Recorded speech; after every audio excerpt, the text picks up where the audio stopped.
Every morning, I wake at 6:15, not because I have anywhere to be, but because my body refuses to sleep any longer. It's habit now, muscle memory carved from decades of waking early for work, long after work has forgotten me. I sit up slowly, joints aching like rusted hinges, listening to the sounds of the house that isn't mine, though no one would guess otherwise. Downstairs, the coffee machine hisses, followed by the unmistakable clatter of my daughter-in-law, Rachel, unloading the dishwasher like it personally wronged her. The television hums in the background, tuned to the morning news. I hear the front door open, then shut. My son, Marcus, already gone. He always leaves early. Work, he says, meetings, important things. He rarely says goodbye. I reach for the sweater folded neatly on the chair beside my bed, the one I keep re-wearing because asking Rachel to do my laundry always results in sighs and polite smiles that feel like paper cuts. The floor is cold beneath my feet, slippers worn thin. No heating in the mornings, not unless it's absolutely freezing. At 7:05, like clockwork, Rachel knocks once on my door.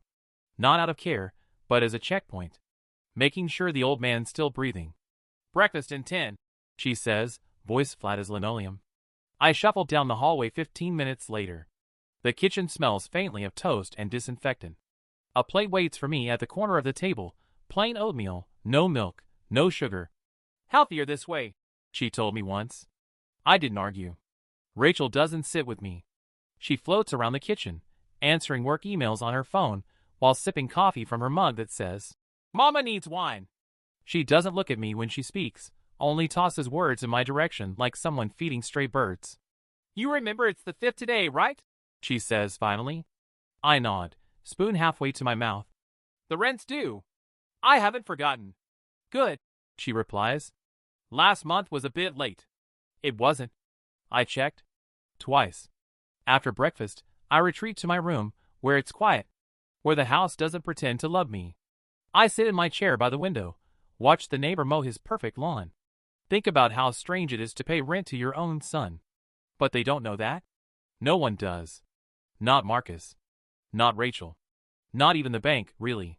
To them, I'm just a pensioner, living off scraps, lucky to have a roof over my head. Sometimes I almost believe it myself. The house is quiet most of the day. Not peaceful, just quiet, like something holding its breath. It's a respectable place, Marcus made sure of that. 3 bedrooms, brick exterior, high ceilings, granite countertops no one actually uses. The kind of house you pass on your evening walk and think, they must have it all figured out in there. But you'd be wrong. There's no clutter. Rachel insists on minimalist living, which really just means there's nothing personal on the walls. No family photos, no framed drawings from their son when he was little. Just tasteful prints of trees and muted colors, as if the house itself has nothing to say. My room is the smallest. A former office turned in-law suite, though I'm not sure any laws were consulted. It has a twin bed, a short dresser, and a single window that looks out over the side fence. There's a plastic mat under the chair by the desk, so I won't scratch the hardwood. Funny, really. I paid for these floors. They don't know that, of course. To Marcus and Rachel, I'm just the aging father who was graciously taken in, after retirement.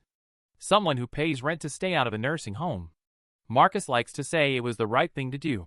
Family takes care of family. But every dollar I wire each month disappears into his account without thanks, and every flick of the light switch is followed by a comment about the electric bill. The lie started 22 years ago. I'd won the lottery.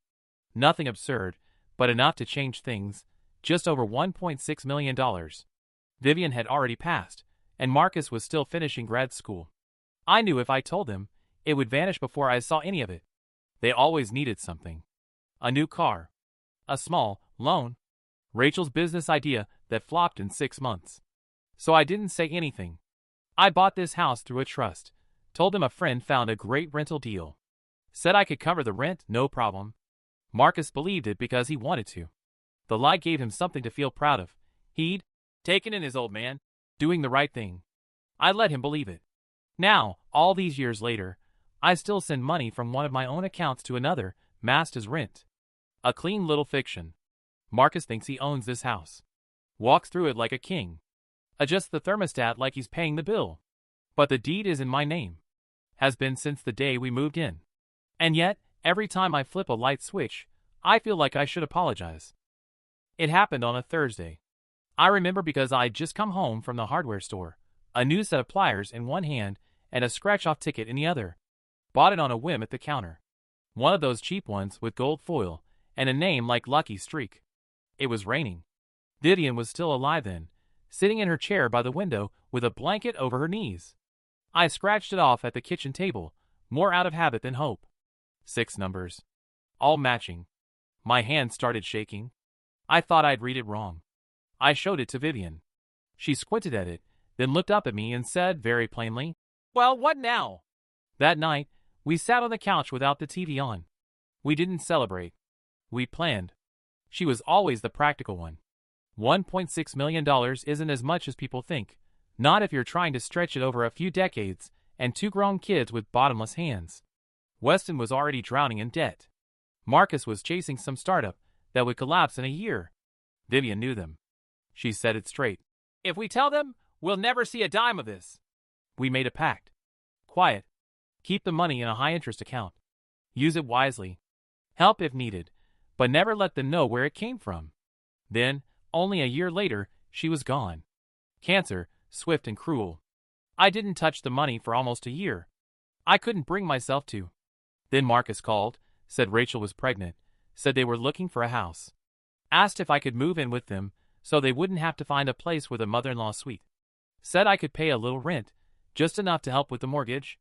Instead, I bought this place. Quietly. Paid in full, no loan. Set it up through a trust, hid my name from every piece of visible paper. Told Marcus I found a private rental and moved in like I was just another retiree clinging to his pension. At first, the lie felt like a smart choice. A clean decision. But over the years, it turned into something else. It became a cage. I watched my own son brag about the house he thought he owned. Watched Rachel complain about taxes on a home they didn't pay for. Every month, I sent them money labeled as rent, just to keep the story alive. I could have told the truth at any time. But I knew what would happen. The hands would come out. The looks would change. Gratitude would curdle into expectation. So I stayed silent. Rich on paper, poor by choice. Hidden behind a lie that protected me, and slowly smothered me. Kevin works from home now. Says it's better for productivity, though most days, I see him sitting at the dining room table in gym shorts, laptop open, phone pressed to his ear, talking fast and loud. Every call sounds the same: problems, delays, people who didn't follow through. He always ends the call the same way too. "I'll fix it. Just give me time." He used to be softer, I think. I remember a boy who cried when his goldfish died. Who held my hand crossing the street. Now, at 47, his jaw is always clenched. He doesn't look at me unless he has something to say, and even then, it feels more like a report than a conversation. "Dad, we need to talk about the rent," he said last week, eyes still on his screen. "I've already sent it," I told him. He nodded without looking up. "Right. But Rachel and I have been reviewing the budget. Costs have gone up. Inflation's crazy. Groceries, gas, everything. And the utilities, off the charts." I said nothing. He kept going. "We're asking you to contribute a little more. Just to keep things fair. Maybe bump rent to $1,800, and utilities will be split based on room usage. I think that's reasonable." Reasonable. I nodded slowly, like a man hearing the terms of his own sentence. Kevin sighed like it pained him to even bring it up. "Look, we're not trying to be harsh. It's just that Rachel's business is still recovering, and I've got 3 clients behind on payments. We're stretched thin, Dad. You being here, it's a lot." You being here. Like I'm some unexpected guest who's overstayed his welcome. I wanted to tell him that this house was never a gift. That every square foot he walked on was paid for with my money. That the roof over his head was built on my silence. But I didn't. Instead, I asked, "When do you need the increase?" He finally looked at me, and I saw something flicker in his eyes. Guilt, maybe. Or just relief that I didn't fight him on it. "First of next month," he said. "Thanks, Dad. I know it's not easy." Then he went back to typing. That night, I sat in my room and reread the same page of a mystery novel 3 times. Couldn't focus. Couldn't stop thinking about how a lie meant to protect him had turned me into something disposable. I sent Kevin nearly $2,000 a month for the privilege of living in my own house. He calls it support. Responsibility. But all I hear is, you being here. It's a lot. The jazz plays low from the little speaker on the windowsill. Something soft and smoky, Coltrane, maybe. It fills the room like fog, curling into the corners, smoothing over the silence. Outside, the neighborhood settles into sleep. Inside, I sit in the old armchair, the same one Vivian used to fall asleep in during Sunday movies, and try not to boil. The rent transfer went through this afternoon. Another $1,800 moved from one of my accounts into another, Kevin's. No thank you. No acknowledgement. Just a reminder to, please don't forget the utilities this time. I didn't respond. I never do. Instead, I wait until the house is quiet, then pull the old shoebox from the closet. Inside, photos, letters, fragments of a life no one here asks about. There's Vivian on the beach in '82, hair whipped across her face, laughing so hard the photo came out blurry. There's Kevin at 10, arms wrapped around my neck, both of us covered in grease from rebuilding a go-kart we never got to race. They look like strangers now. The man my son has become, I don't recognize him. Sharp-voiced, impatient, always calculating. Every gesture, every word, measured for return. I used to think it was stress. Then I thought it was ambition. But now I think it's just who he is. Or who I allowed him to become. I wonder if Vivian would have seen it sooner. She always knew how to cut through people. Called things by their name. When Kevin first started asking for money, small things, gas, textbooks, that apartment he swore he'd move out of after 6 months, she said, he doesn't want help, Earl. He wants a shortcut. I didn't listen. And now here I sit. An old man paying rent to his son, eating meals I didn't choose, thanking people for things I own. The jazz crackles as the track changes. I let the music wash over me, close my eyes, and breathe through the tightness in my chest. I've spent years calling this lie protection. That I was shielding him, shielding us. But I see it now. What I really built was a cage. One I've locked myself in. But not anymore. Not one more month of pretending I need their charity. Not one more breakfast eaten under Rachel's silent judgment. Not one more quiet nod when Kevin talks about his mortgage. They've made it clear I'm a guest here. It's time I acted like it. Guests can leave. I open my laptop. Search history clean. 1 tab. Real estate. A familiar face smiles back from a local agent's page. I've seen his sign up the street. I click contact me. Enough is enough. Raymond Prescott wore a blazer too sharp for a Tuesday and cologne strong enough to stay in the air after he left. His handshake was firm, his smile professional, but I could see the flicker of surprise when I gave him the address. Your son's house? He asked, flipping open his leather folder. My house? I said quietly. I bought it 20 years ago. It's under a trust. No one in my family knows. He blinked, then leaned back in the booth, reassessing me like I had suddenly grown taller. We sat at a diner halfway between my apartment and a strip mall, neutral territory. The kind of place where no one listens too closely, and the coffee always tastes burnt. Mr. Cunningham, if I may ask, he said, lowering his voice, why the secrecy? I stirred my coffee, watching the cream swirl. Because people act different around money. I didn't want to be a bank. I wanted to be their father. Raymond nodded slowly, folding his hands on the table. And now? Now I want them out. Quietly. Quickly. And without them knowing I'm the one holding the pen. He smiled like he'd heard stranger things. Maybe he had? We can list it through a blind trust. Cash buyers only. No signs, no open houses. Virtual tour only. I'll arrange the showings myself, discreetly, when the house is empty. How soon can you give me access? They're gone weekdays from 9 to 5. I can give you a spare key. His pen paused halfway down the page. You live there now? In a room they think I rent, I said. They charge me $1,800 a month. I wire it from one of my accounts to another. Makes them feel generous. Raymond chuckled, then caught himself and nodded respectfully. I see. He finished the form without another word. Fast, practiced. The kind of man who knew how to disappear behind paperwork when necessary. When he slid the agreement across the table, I signed without hesitation. We'll do a preliminary valuation and set a price. Given the area, I'd say it'll move fast. That's what I'm counting on, I said. I want it done before they even think to ask questions. Raymond took the signed contract, tucked it into his folder, and stood. You're not the first parent I've worked with, Mr. Cunningham, but you might be the first one to walk away on your own terms.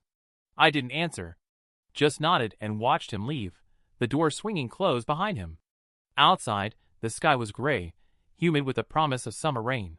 Inside, I felt the first flicker of freedom. Quiet but real. The lawyer's office smelled like dust and lemon polish.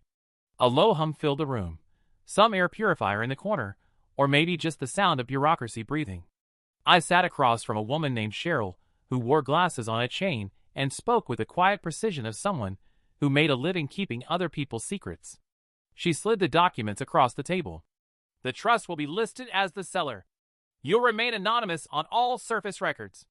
Beneficiary control stays with you unless otherwise transferred. I nodded like I understood every word. I didn't. But I understood the one thing that mattered. They wouldn't see it coming. My hand trembled slightly as I signed, Earl Cunningham, trustee of Oak Hollow Holdings, LLC. A name I picked from a road sign on the drive over. A shell wrapped in a shell. Congratulations, Cheryl said without smiling. Your house is for sale. Those words shouldn't have made my heart pound. But they did. The next day, Raymond met me at a coffee shop and handed over a second set of keys. I gave him the original. Showings start Thursday, he said. I've scheduled them between 10 and 3, just like we discussed. Virtual tour is being filmed tomorrow while the house is empty. They won't know, I asked. Not unless they come home in the middle of the day and check the closets. I'll leave everything exactly as I find it. I nodded, swallowing hard. Back at the house, I sat on the edge of the twin bed in my narrow room and looked around. Everything in here could fit into 2 suitcases. Some clothes, a few books, the photo of Vivian I kept tucked in the drawer. I didn't have much, but I had what mattered. Rachel passed by my door without knocking, phone pressed to her ear, whispering something about credit limits and refinancing. Kevin's voice echoed faintly from the living room, mid-lecture on a conference call. No one noticed me. No one ever did. And yet the walls belonged to me. The roof. The floor under their expensive rug. They walked through the place like owners, but every creak, every chipped tile, every forgotten nail in the stair rail, I'd paid for it all.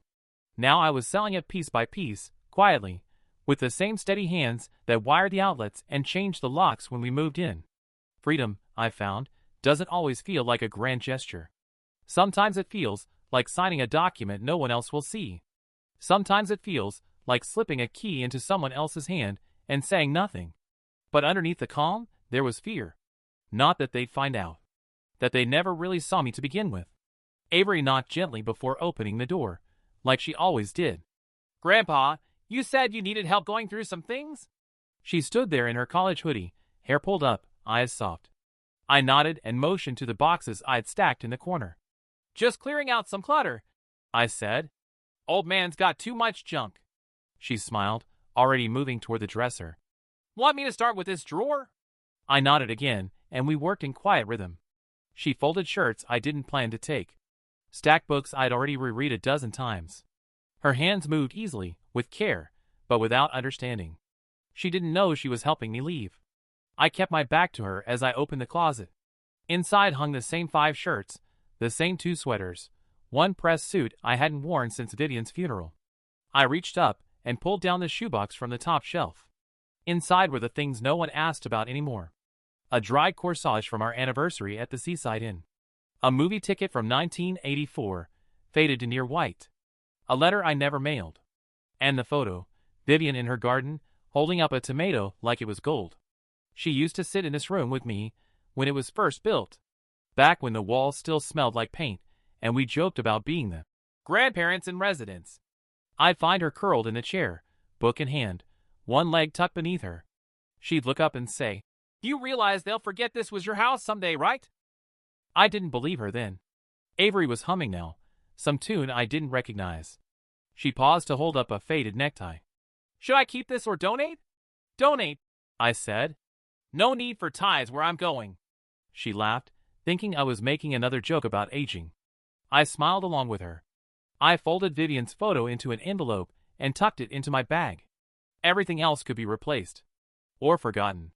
When the last box was taped shut, Avery stretched and wiped her hands on her jeans. There, she said. Room looks bigger already.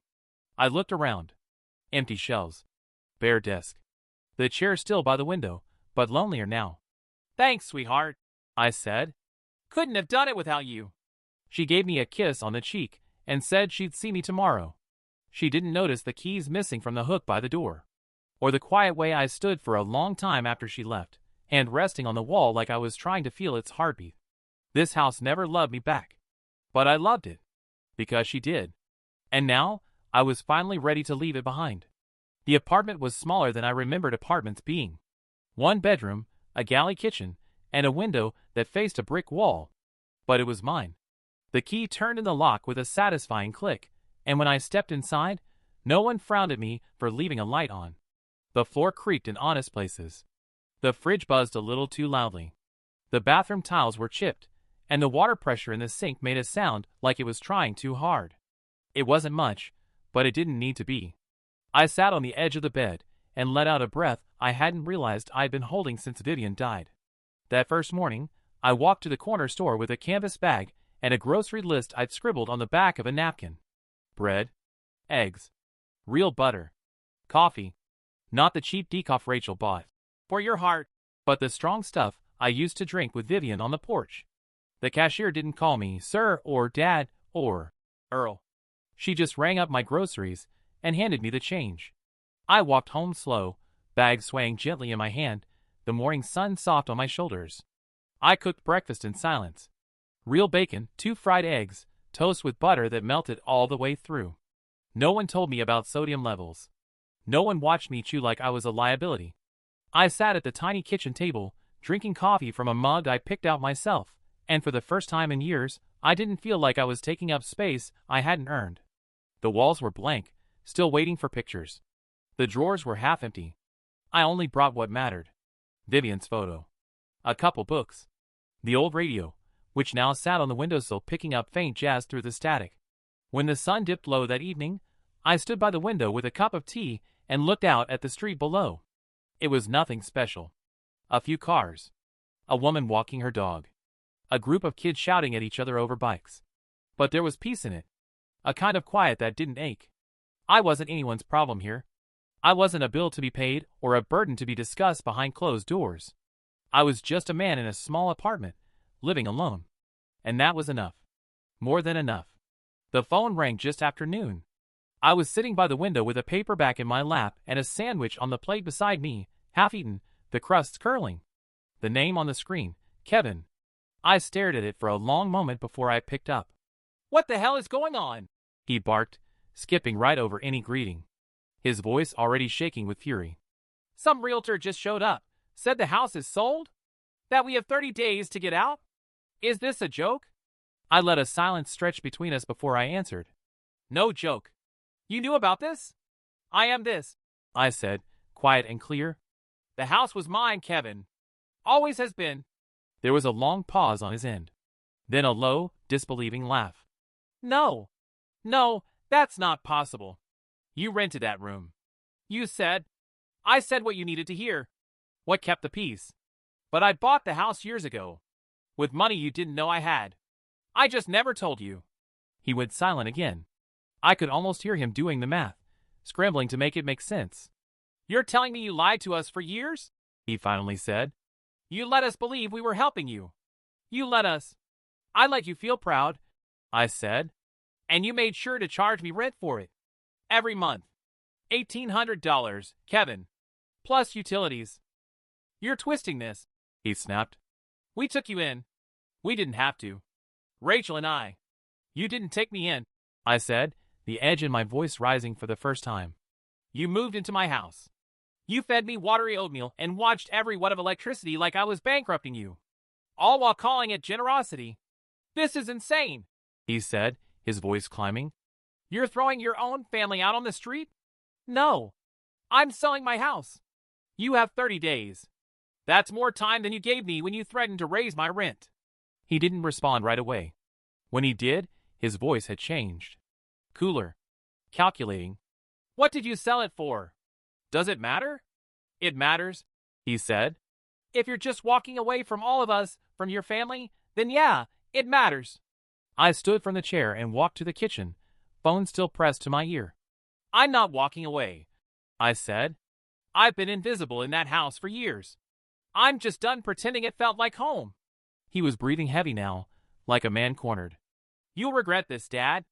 You think you've won something, but this is just cruel." "No, Kevin," I said, and opened the fridge to pour myself a glass of water. "What was cruel was making me feel like I owed you for a roof that was mine all along." Then I hung up. Kevin showed up the next morning. No warning, no call, just the sharp knock of someone who thought he still had authority. I opened the door to his scowl, suit jacket wrinkled, tie loose, a man dressed for war and already losing. "Can I come in?" he asked, jaw tight. I stepped aside without a word. He walked into the apartment like he was checking for proof I was serious. Like he expected the furniture to vanish, the walls to be cardboard. "So this is it?" he asked. "Your grand escape?" I didn't answer. I let him pace, let him burn. He turned to face me. "Why?" he said, voice sharp. "Why would you do this to us? To your family?" I met his stare. "I didn't do this to you, Kevin. I did it for myself. And maybe a little for the man I used to be, before I let you treat me like a guest in my own life." He blinked, thrown off by the calm. "You lied to us," he said, louder now. "You let us believe we were helping you, that you were struggling. You let Rachel and me charge me rent, monitor the thermostat, leave me oatmeal like I was a child," I said evenly. "Yes, I did. Because it was easier than admitting how disappointed I was." He froze, something in his face cracking. "I bought that house before you ever moved in," I continued, "with money I kept quiet about. Not because I didn't trust you, but because I did. I knew how you'd react. And you proved me right. You could have said something. 'We're your family,' he snapped. 'Family doesn't demand a rent increase from an old man they say they're helping.'" His lips parted, then closed again. "You didn't want a father," I said. "You wanted a symbol. Someone you could show off. Look at us, taking care of Dad.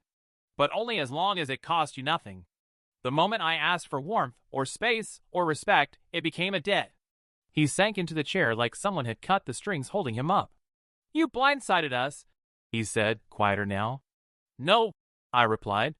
"You blinded yourself. I was always there. You just stopped looking." The room filled with silence, thick and unyielding. He looked down at his hands, like they might hold some argument worth using. "I don't know what you want from me now," he said.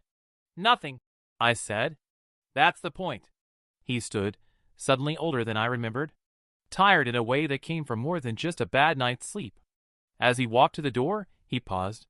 "Was it all a test?" "No," I said. "It was a mirror." And then he was gone. 2 days after the reveal, I heard from Avery. Not Kevin. Not Rachel. Avery. She texted me. "They're freaking out. Boxes everywhere. Mom's crying in the laundry room. Dad keeps saying you've ruined everything." I almost laughed. Ruined everything? When I drove past the house that afternoon, slowly, from the far lane, I saw the garage door open. Cardboard boxes lined the driveway. Kevin stood beside the SUV, phone pressed to his ear, voice rising in visible waves of frustration. He paced like a man trapped in a corner he'd built himself. Rachel sat on the porch steps, elbows on her knees, eyes hidden behind sunglasses too large for her face. They looked small from the car window. Not evil. Not cruel. Just small. Later, Raymond called to let me know the buyers had signed. Cash offer. No contingencies. Closing in 10 days. I told him thank you, and hung up before he could congratulate me. That night, I made soup from scratch. Chopped my own vegetables. Stirred the broth slowly, while the radio played soft piano behind me.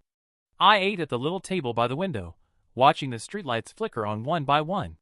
Somewhere across town, Kevin was likely scrolling listings he couldn't afford, calling in favors he hadn't earned. Complaining to friends about how his father had turned on him, betrayed him, sold the family home out from under them. They'd tell him how awful I was. How heartless. How selfish. And he'd believe it. Because when you built your life on someone else's silence, the truth feels like cruelty. I thought about all the times he'd said things like, "We've done so much for you, Dad," and "You'd be lost without us." How Rachel once joked at a party, in front of her friends, that I was our live-in antique. It hadn't always been that way. But over time, entitlement seeps in slow, like water through old brick. At first, it looks like love. Then habit. Then debt. Now they were left with the debt, and no one to pin it on. I poured myself another cup of tea and stared out into the night. Maybe I should have said something sooner. Set boundaries. Stopped playing the role they'd assigned me. But guilt makes cowards of us all, and I carried too much of it for too long. Now I was free. And they were left in the same silence they once used to keep me small. The knock came on a Sunday. Soft, unsure? The kind of knock someone gives when they're not sure they're welcome. I opened the door, and there stood Weston, my other son, the one who hadn't called in 5 years. Not since the argument about the loan. Not since he asked for $30,000 to start fresh, and I said no for the first time in his life. He hadn't spoken to me since. Now he stood there with a paper bag of pastries in one hand and that old, crooked smile in the other. "Hey, Dad," he said, like we'd just spoken yesterday. I let him in. Not because I wanted to, but because I was too curious not to. He sat at the table like he'd been here before, looking around the apartment with that careful gaze of his, part admiration, part calculation. "Cozy," he said. "Didn't even know you'd moved out." "I didn't send a memo," I said. He laughed too loudly. "Fair." I made tea while he unpacked the pastries and launched into small talk, work, traffic, some friend I barely remembered who'd recently divorced. I waited. Eventually, he got to it. "So, Kevin's freaking out," he said, brushing crumbs from his shirt. "Told me you sold the house out from under him. That true?" I didn't answer. He didn't need me to. "He says you blindsided him. But then again," Weston continued, "Kevin's always been a little dramatic." I studied him carefully. Weston always knew how to position himself between the cracks. Never took sides until he figured out who was winning. "I didn't come here to pick a fight," he added quickly. I thought maybe we could talk. Clear the air." I nodded slowly. "Talk then." He shifted in his seat, drummed his fingers on the table. "I was thinking, maybe I could help. You've got cash now, right? From the sale. Maybe we could do something smart with it. Something together." There it was. Not even 10 minutes in. No apology. No reflection. Just an opportunity. "I'm not looking for business ventures," I said. "It's not like before," he replied. "I've changed." I looked at him, really looked, and saw the same man who'd vanished after the money dried up. The same boy who only called when things were falling apart. "You haven't changed, Weston," I said. "You've just gotten better at pretending." He stiffened. "So that's it? You're just cutting me off too?" "I'm not cutting you off," I said. "You were never holding on."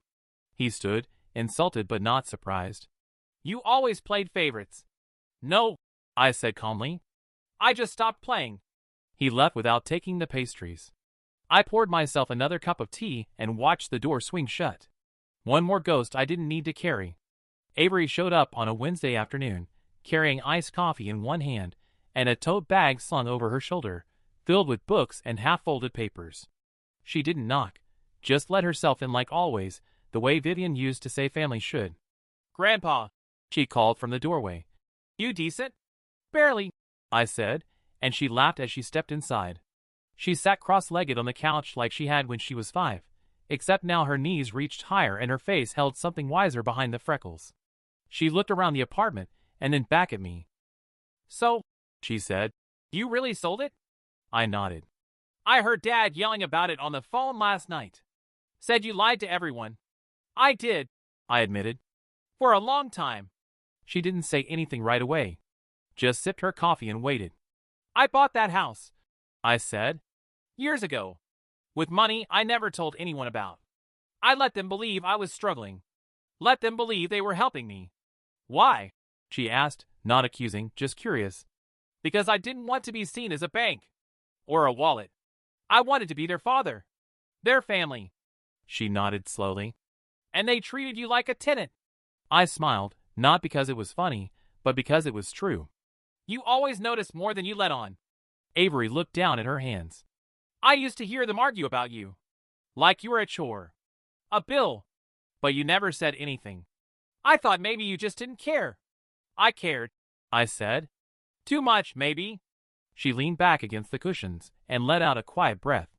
I'm glad you got out. For a moment, we just sat there. The air felt lighter than it had in days. I've been thinking, I said, about the future. About yours. She raised an eyebrow. I'm not taking your money, Grandpa. I know, I said, which is exactly why I'm giving it to you. I reached for the envelope on the side table and handed it to her. Inside were the papers for a trust fund, enough to cover her college tuition, plus a little extra for life to happen.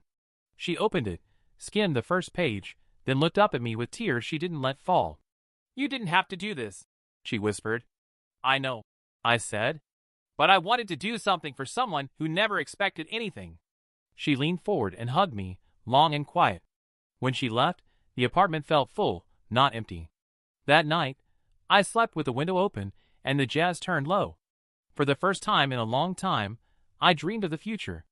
The garden wasn't much to look at, just a square patch of dirt behind the apartment, boxed in by a leaning wooden fence and shaded half the day by a neighbor's overgrown maple. But it was enough. I started small. Tomatoes, basil, a row of marigolds just for color. The soil was stubborn, dry and full of old roots, but I didn't mind. I liked the feel of it under my fingernails, the ache in my back after an hour spent bent over the earth. The quiet. No one watching the clock. No one reminding me to drink more water or asking if I'd taken my pills. Each morning, I stepped out with my coffee and checked the leaves like they were old friends. The sun felt different now, less like something passing through a window and more like something I could stand in and breathe. I kept the radio close, propped on the windowsill, always tuned to jazz. On clear days, I left the door open and let the music drift out with the breeze. Coltrane, Davis, Monk, they filled the air like voices I trusted. And then there were the letters. It started with one. A single page, folded neatly, and slipped into the old tin box I kept by the nightstand. Dear Vivian, I wrote, you wouldn't believe the tomatoes. They're stubborn as hell, like you. But they're coming in all the same. I didn't plan to write another. But the next morning, I found myself reaching for the pen again. Then again the day after. I wrote about the garden, the warmth of the mug in my hands, the girl upstairs who sang to herself when she watered her plants. I told her about Kevin, about Weston, about Avery's quiet strength, and the letter I'd signed to make sure she'd be okay long after I was gone. Sometimes I just wrote I miss you over and over. There was no one to read them. But that wasn't the point. The apartment was quiet in the evenings. Peaceful. I read, or listened to the wind, or watched the sky darken with a kind of reverence I'd forgotten I could feel. I didn't check my phone much anymore. Freedom, I was learning, isn't loud. It doesn't kick the door open or make grand speeches. It slips in through the cracks. It sits beside you while you tie your shoes. It waits for you in the garden. I wasn't chasing anything now. I was just here. Planted. And growing. It was early evening when I heard the knock. Not frantic like before, not loud. Just steady. Measured. The kind of knock someone gives when they've rehearsed what they're going to say on the drive over. I opened the door, and there was Kevin, dressed better than usual. No tie, but a clean button-down tucked in. He even shaved. His expression was softer than I expected, half smile, eyes almost kind. Hey, Dad, he said, like this was a visit, not a confrontation. Can I come in? I stepped aside, and he entered, eyes scanning the apartment like he was still trying to figure out how this all happened. He sat at the small kitchen table without waiting to be asked. I've been thinking, he started, about everything. About us. I stayed quiet. He folded his hands, leaned in. I know I've been tough. Maybe even a little cold. I never meant to make you feel unwelcome. Rachel and I, we were under a lot of pressure. You know how it is. I do, I said, which is why I let it go on as long as I did. He flinched slightly, then tried to smile. You're a tough one. Always were. That's where I get it from. I raised an eyebrow. Look, he said, dropping the act just slightly. I'm not here to rehash the past. What's done is done. But Rachel and I are in a tight spot now. Short on time, short on options. The kids are confused. It's a lot. He waited, as if I might jump in with sympathy. I didn't. So I was thinking, he continued, maybe you could help us. Just a bridge. A little bit from the sale. We're family after all. There it was. The reason for the clean shirt, the softened voice. And if I say no? I asked. He leaned back, crossed his arms. I'm just saying, it doesn't have to be ugly. But people talk, Dad, about how things went down. The family's asking questions. Weston's telling his version. You really want to go out remembered like this? I studied him for a long moment. You know, I said, you came here once before and told me to pay rent or get out. That was the deal you made clear. So I did both. I paid, then I left. He opened his mouth, but I raised a hand. You don't get to shame me for following the rules you set. You wanted authority without responsibility. You got it. He sat in silence, still working. I don't owe you, Kevin, I said quietly. Not a cent. Not an explanation. Not even this conversation. He stood abruptly. I guess I misjudged you. No, I said. You judged me perfectly. You just didn't think I'd stop letting you. He left without another word. The door clicked shut, and I didn't look back. The kettle whistles just before sunrise. I turn off the burner and pour the water over the coffee grounds, slow and steady, letting the steam curl up into the quiet of the room. No rush. No footsteps overhead. No half-heard arguments behind closed doors. Just me, the hum of the fridge, and the soft crackle of the old radio in the window. I drink my coffee black now. Not because I like the bitterness, but because no one's here to ask if I want cream. Funny how much sweetness you learn to live without. Outside, the sky shifts from gray to gold. The garden waits for me, already brushing against the fence, stubborn and alive. I'll pull a few weeds today. Maybe trim the basil. My phone is off. Has been for 3 days. I don't miss it. Somewhere across town, Kevin is waking up in a rented townhouse. Rachel's probably packing lunches. There are bills to pay, boxes still sealed, a story being told to friends that paints me as cruel, maybe ungrateful. Let them tell it. I lived my truth in silence long enough. It can make a little noise now. I think about Vivian more lately. Not in the aching way, just gently. As if she's closer now than she was when the house still held her echo. I write to her most evenings, short letters folded into the tin box beside my bed. Nothing dramatic. Just a record of my days. Avery stops by sometimes, always with something baked, always asking if I need anything. I tell her no, but she checks the fridge anyway. She smiles when she sees it's full. I think she understands more than she says. I lost a lot, that's true. Time. Dignity. The illusion of what my sons were supposed to become. But I gained something rarer, room to breathe. A small space that's mine, not just in name, but in feeling. I'm not angry anymore. Just done. There's a freedom in that. A quiet one. It doesn't come with applause or applause lines. It comes with morning light on chipped tile, the first sip of hot coffee, dirt under the fingernails, and no one keeping score. For the first time in decades, I'm not waiting for permission to belong. I was never just someone's father, or guest, or bill to manage. I wasn't a burden. I was just a man who finally said enough.